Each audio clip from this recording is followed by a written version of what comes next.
Welcome back to Home Ec. It's time for lab number 3, loaded baked potato skins.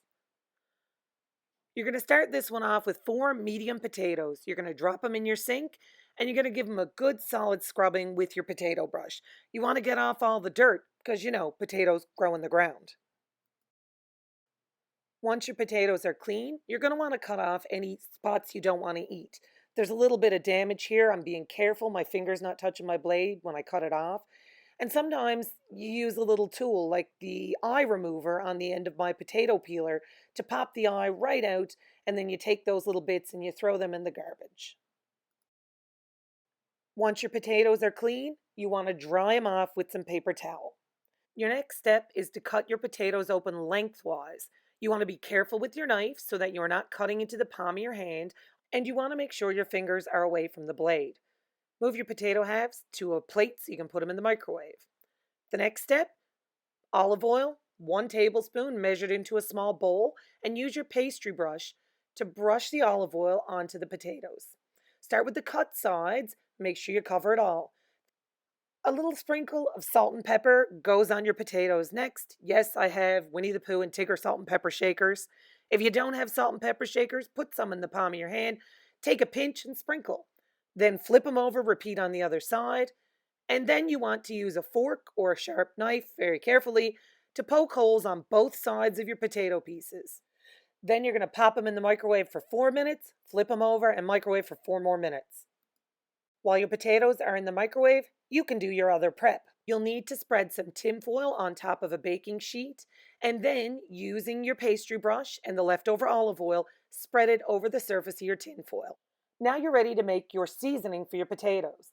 3 tablespoons of olive oil, a half a teaspoon of salt, a quarter of a teaspoon of garlic powder, a quarter of a teaspoon of paprika, and an eighth of a teaspoon of black pepper. Finally, you want 2 tablespoons of Parmesan cheese. Mix that all together very gently, and you'll have your seasoning for your potatoes. When your potatoes are ready to come out of the microwave, they'll be soft if you stick a fork in them. That's how you know they're done. You're going to need to use an oven mitt to take the plate out because it's going to be hot.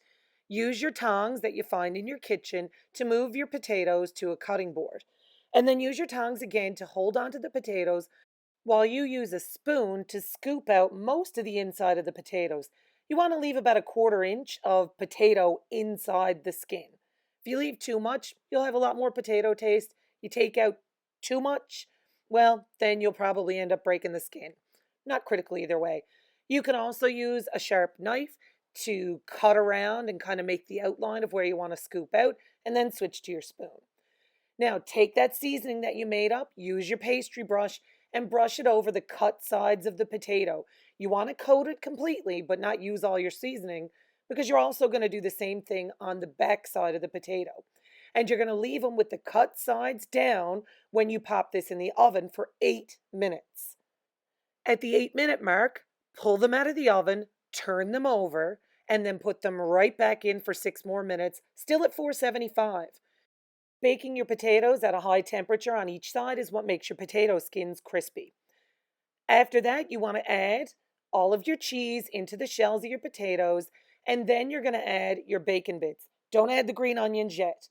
Your potatoes are going to go back into the oven for 2 more minutes to melt your cheese and finish them off. When they come out, add your green onions if you like. Put them on a plate. Put a little sour cream on the side if you'd like to have some. And then you're totally done. Serve them up and enjoy, Cardinals.